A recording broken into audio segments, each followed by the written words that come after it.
तकले भर नजरिया गे, जकरा तू तकले भर नजरिया गे, जिंदगी जोर भ गेले। जकरा तू तकले भर नजरिया गे, जिंदगी जोर भ गेले। जीवन उदास बुझ अन्हरिया गे, जीवन उदास बुझ अन्हरिया गे, एक पल में भोर भ गेले। जकरा तू तकले भर नजरिया गे, जिंदगी जोर भ गेले।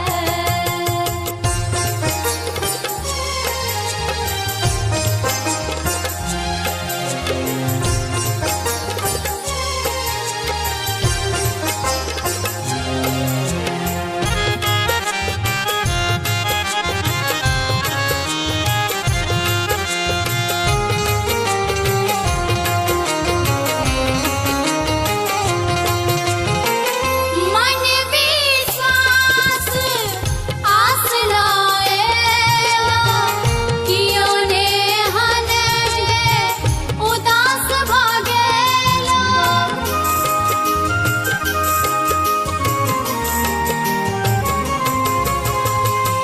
मन विश्वास आस लाएला, कियो ने हनज उदास भ गेला। सुन ले माँ,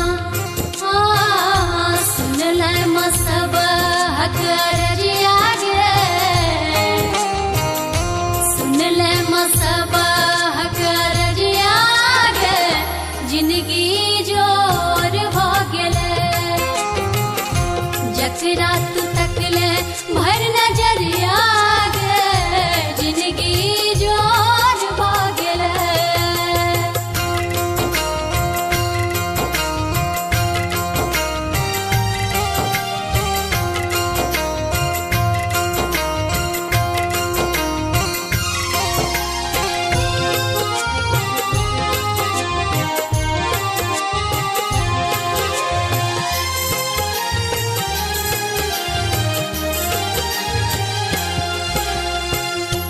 लाख कपूत सरल जे आयल, ममता सागर पाप धोआयल।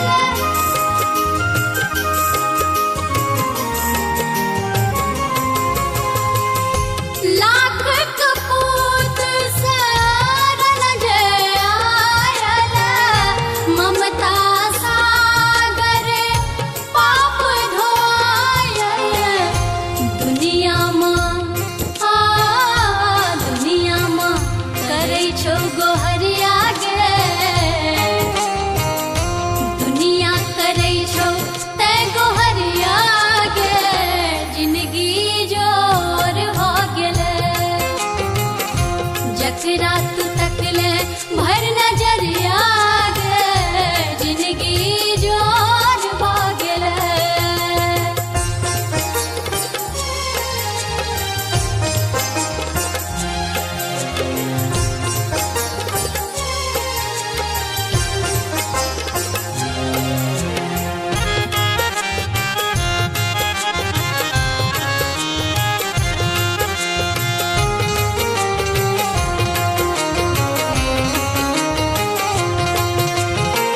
सेवक व्यथित ते कथाई भवानी, सुखल नोर कतो जाकानी।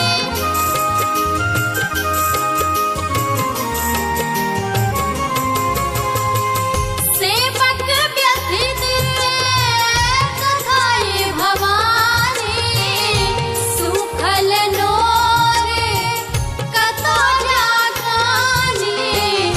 देखी तो हम पूनम जोरिया गे, देखी तो हम पूनम जोरिया गे, जिंदगी जोर भ गेले।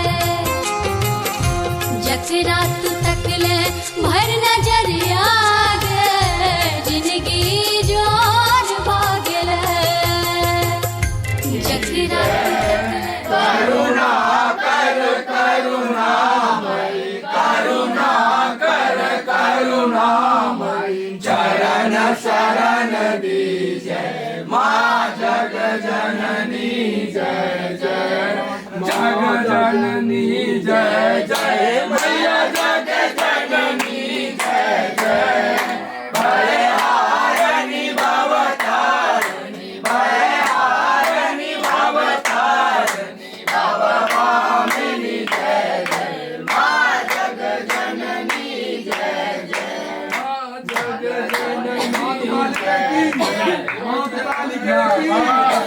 काली की जय जय प्रणाम का कर दूं ना ने केना निकले अच्छा अच्छा ओकर विसर्जन हेतै ने बुझलिए हेतै हेतै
जीएसटी छोड़ दो ना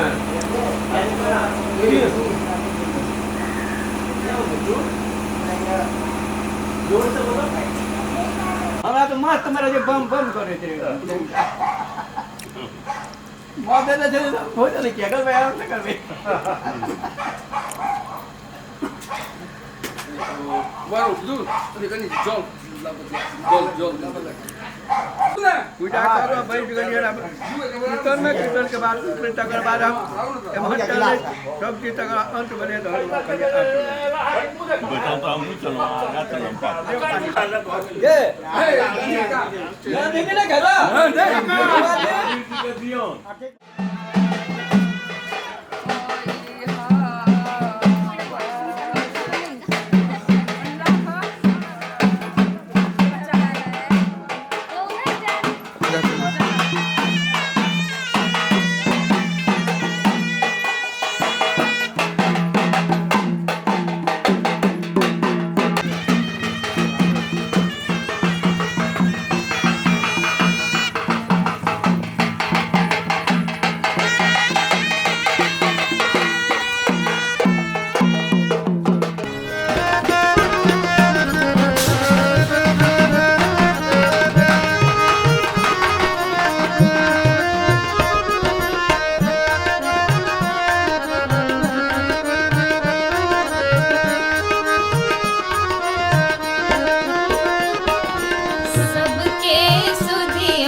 भाभी जी फूलदानी नीचा करो, फूलदानी नीचा करो, फूलदानी नीचा। फुलदानी के नीचे कर दिया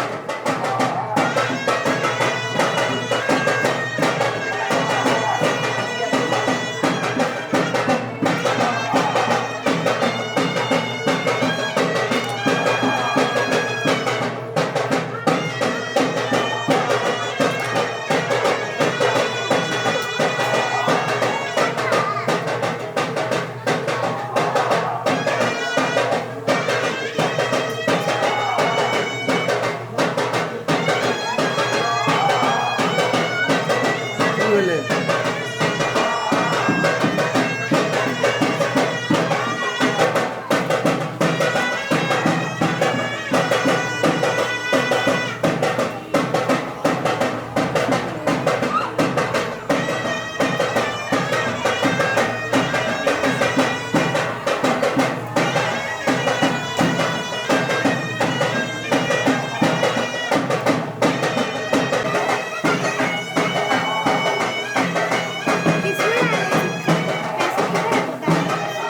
भगवान जी के ऊपर नीचे चरण में है ना, नीचे नीचे पैर कर देना। क्या बोलो मत।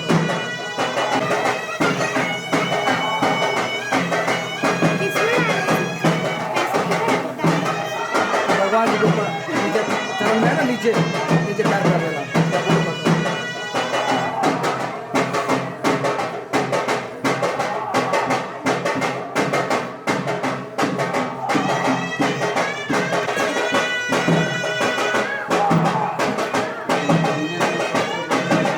गोर लागो, प्रणाम करो, प्रणाम करो।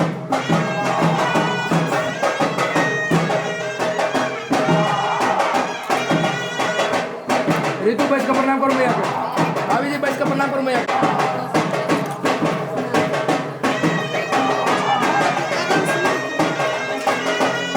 देखो भैया देखो सुनो ले फटाफट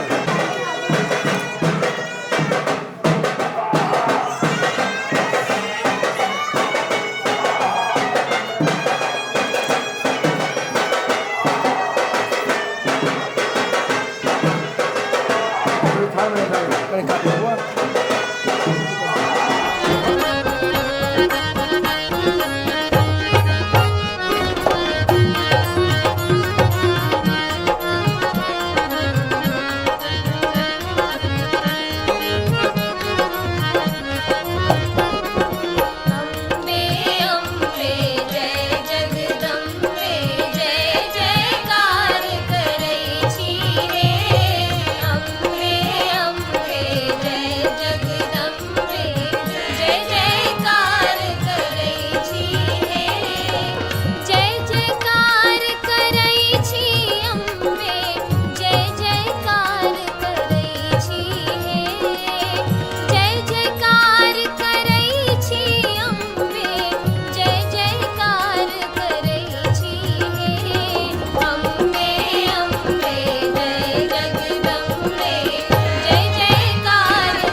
दियो ने बसाय ब्राह्मण बाबूयो उजरल नहिरा दियो ने बसाय ब्राह्मण बाबूयो कनियो कनियो होइयो ने सहाय ब्राह्मण बाबूयो कनियो कनियो होइयो ने सहाय।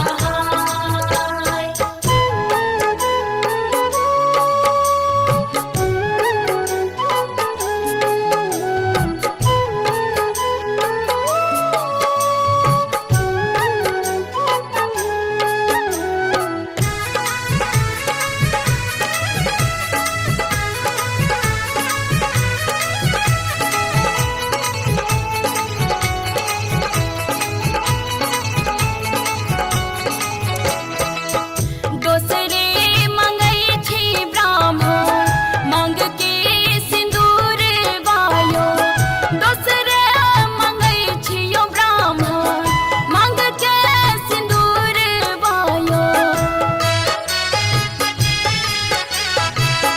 दोसरे मंगई छी ब्राह्मण मंग के सिंदूर वायो दोसरे मंगई छियो ब्राह्मण मंग के सिंदूरवा ब्राह्मण बाबूयो उजरल घरवा दियो ने बसाय ब्राह्मण बाबूयो उजरल घरवा दियो ने बसाय ब्राह्मण बाबूयो कनियो कनियो होइयो ने सहाय ब्राह्मण बाबूयो कनियो कनियो होइयो ने सहाय।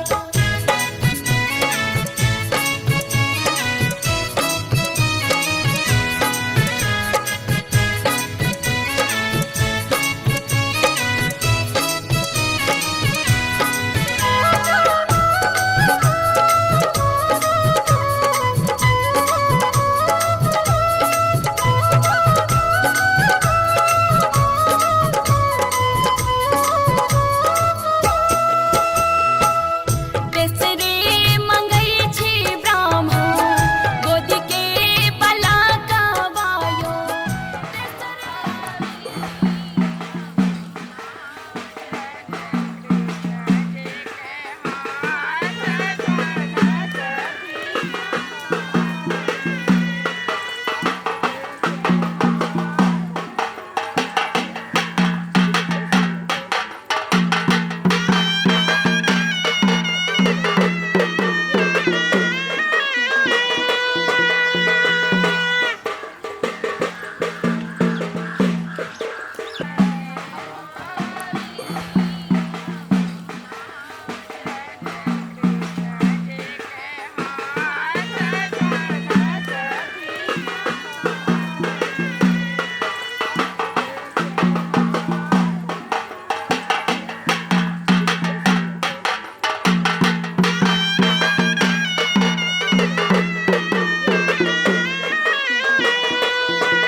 एक बार स्कूल के पहले दिन पर अंक 9 नंबर ने अंक 8 को थप्पड़ मार दिया।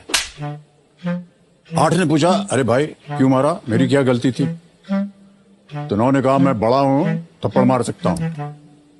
और अंक 9 की ये बात सुनते ही पूरी कक्षा में थप्पड़ों की जो बौछार थी वो शुरू हो गई। 8 ने 7 को मारा, 7 ने 6 को मारा, 6 ने 5 को मारा, और ऐसा करते करते जब 2 ने 1 को थप्पड़ मारा तो शून्य जो था ना, वो बेचारा समझ गया कि पड़ेगी, अब तो वो दुबक के कोने में बैठ गया। शून्य को ऐसा कोने में दुबक बैठा हुआ देख करके 1 ने कहा, अरे भैया तू क्यों डर मत, मैं तुझे नहीं मारने वाला हूं। और ये कहते ही 1 जाकर के शून्य के बगल में बैठ गया। बगल में बैठने का मतलब क्या हुआ कि शून्य था वो हो गया 10, है ना। तब शून्य ने पूछा कि जहां सब अपने से छोटे को थप्पड़ मार रहे थे, आपने तो मुझे बड़ा बना दिया, ऐसा क्यों? तो एक ने कहा, देखो भैया, बड़ा वो नहीं होता जो खुद को बड़ा जाने या माने, बड़ा वो होता है जो किसी दूसरे को बड़ा बना दे। देखो समझो, इंसान अपने मोल, अपनी ताकत या अपनी उम्र से बड़ा नहीं होता। इंसान बड़ा होता है अपनी सोच से, इंसान बड़ा होता है अपने ज्ञान से।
कपोल अधर रस पालनी रे ललनर यशोमति जन मल बालक जगत जन पालक रे ललनर यशोमति जन मल बालक जगत जन पालक रे।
छलना हिएहा न भरोसा हारिक मुँह देखबरे छलना हिएहा न भरोसा हारिक मुँह देखबरे ललनर से सब आई पुरलनि स्वप्न देखो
यो देखो हटाओ हटाओ नहीं खड़ा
अरे कुछ कैंडिड फोटोग्राफी नहीं था ककरा कोई कैंडिड में सिंगल रहे छे एकरा कैंडिड नहीं कहते ककरा के कुछ बता फटते नहीं वीडियो जब तक कमरा हम तो 5-8-10 हज़ार आए उसको यूज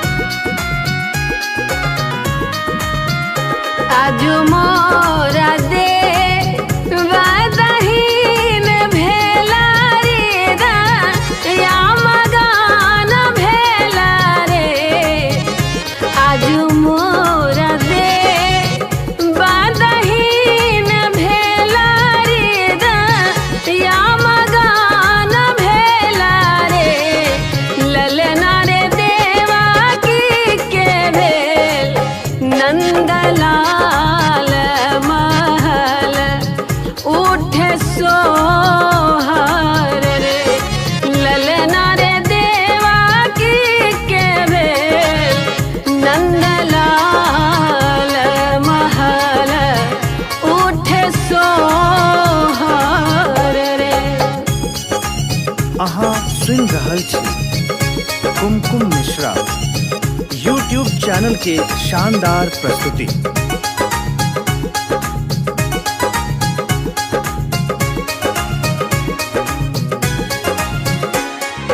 कौन चोरी नार थी लब कौन सेज सुतब या कौन चोरी नार थी लब कौन सेज सुतब या किनका घर नंदलाल जनमल कौन शहर लुटब यो आहे किनका घर नंदलाल जनमल कौन शहर लुटब यो।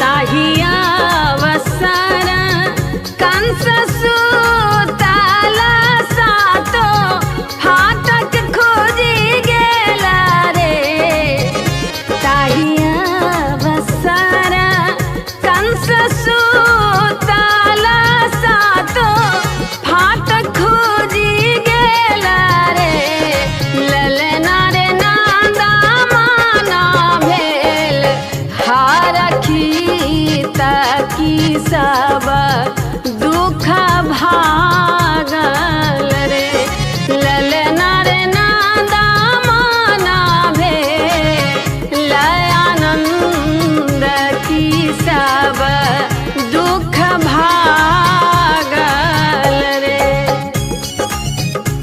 अहाँ सुनि रहल छी कुमकुम मिश्रा यूट्यूब चैनल के शानदार प्रस्तुति।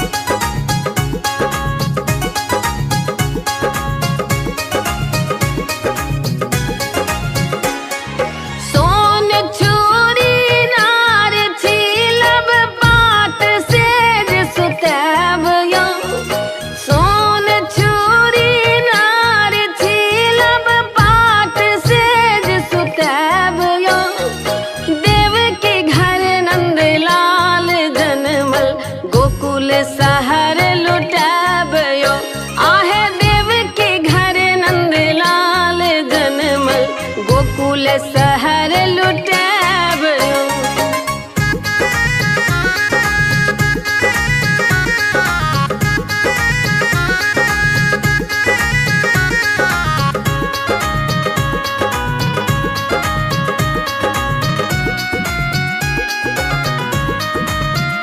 जेई हो सो हार गाओ लगा बिसुना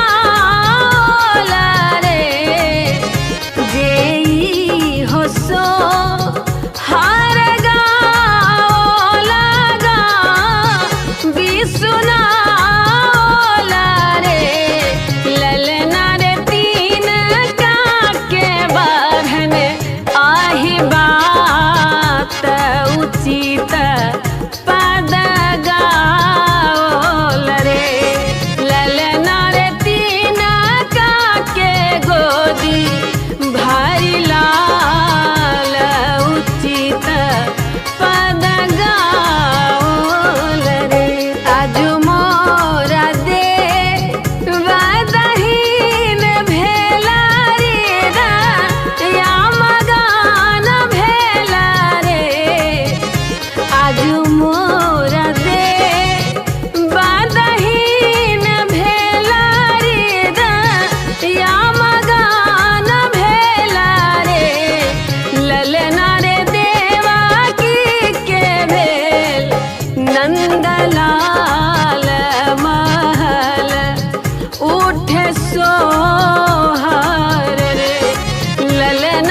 देखिए लाइट भरपूर क्वालिटी देखिए।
बजाओ तीनों के बराबर बजाओ देख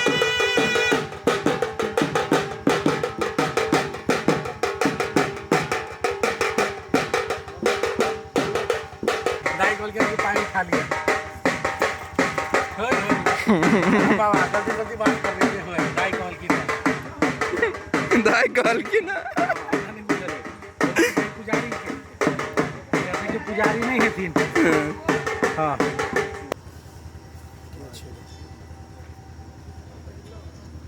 हेलो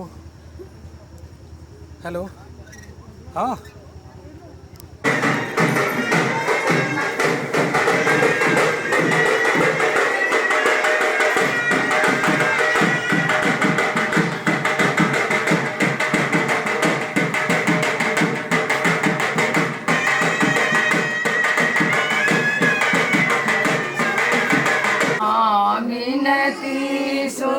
आओ हे जगदम्बा हम सब कल जोड़ने छी ठाढ़। जय जय भगवान।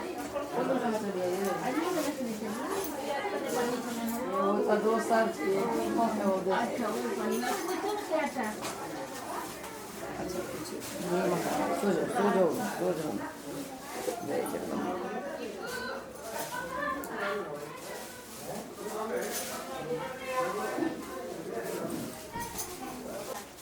एकटा दियौ ने बुझाइए हाँ पूछै छियै क्या कहते नहीं तो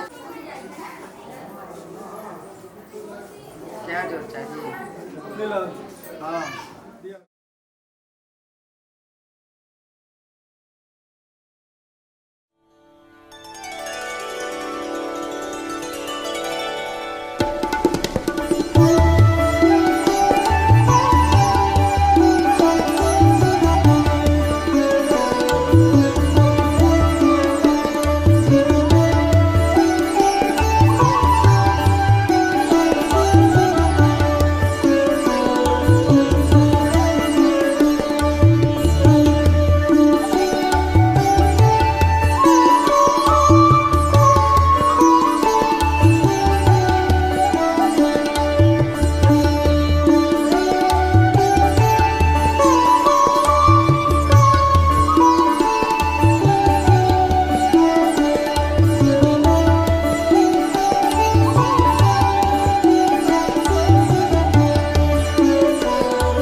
सा लगे हुए हम किसी के लिए।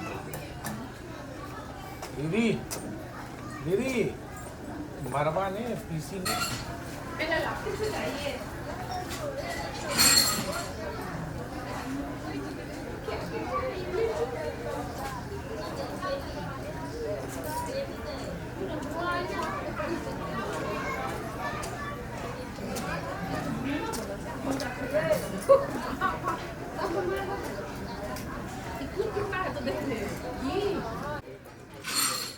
कहियोगा जे चले जो चूल्हा पर जाते जेबै तऽ सेहो कहू नहि जेबै तऽ 1000 लेट हो रहल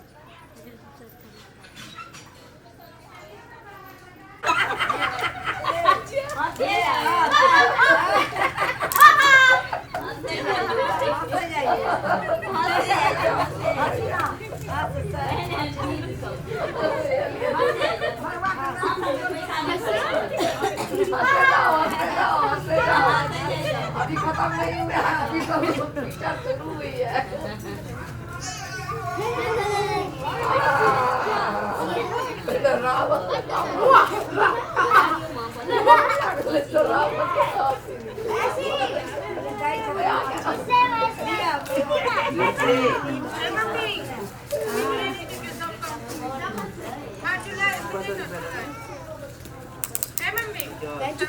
चुकी है भैया इसके साथ एक खींचना फोटो उधर देख चुप अरे नॉर्मल स्टैचू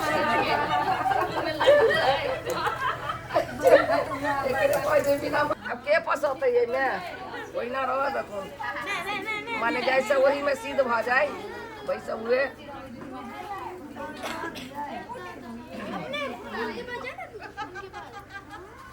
कोने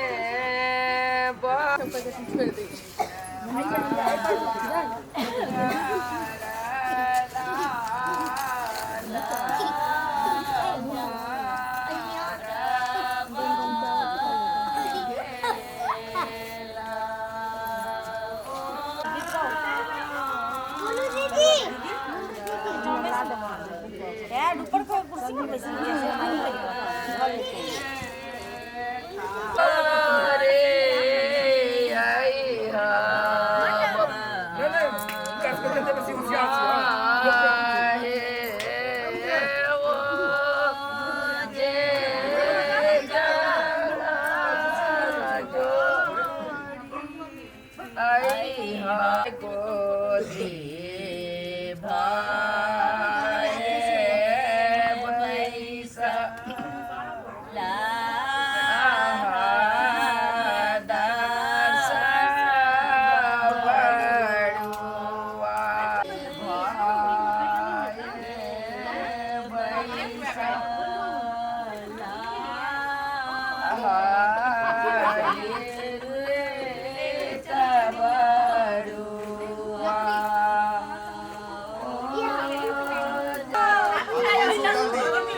पर बैठी नहीं बरुआ बका लेकिन हमरा अधन नहीं दे दिया तै बरुआ बरुआ के लोन कोनो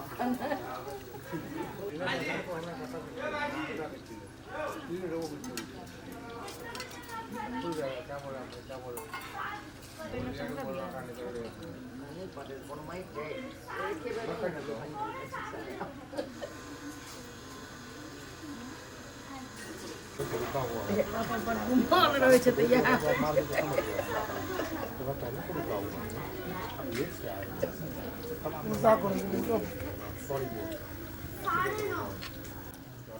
अभी हमरा बड़की के छोटकी कन्या के दोनों के कन्या जे बड़ुआ के जो उपनयनिया कपड़ा सब छै से मरवा पर धरल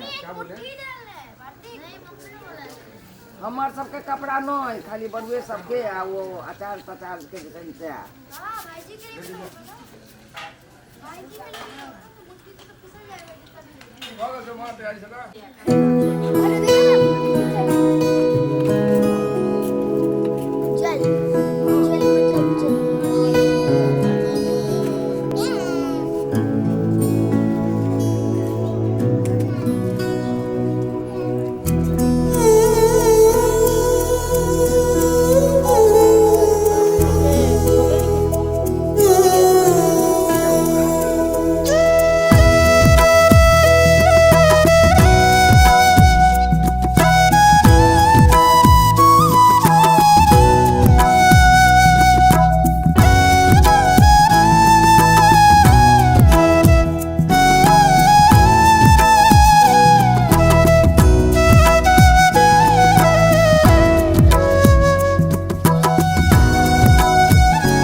लिया हाथ में क्या बेटा अरे ये उठ लो हाँ जल लिया कनी के करियो जल हाँ बीच में बाबा दे बनी पड़ी वो तीन चीज का एक ऊपर पकड़ लियो एक हां एक में तीन का पकड़ लियो हां पकड़ लियो मंत्र पढ़ो ओम ओम आमंत्रये कुमारस्य संस्थिते प्रभाते छेदनार्थाय कुमारस्य यज्ञोपवीते दास्याम ओम स्वस्ते पपाम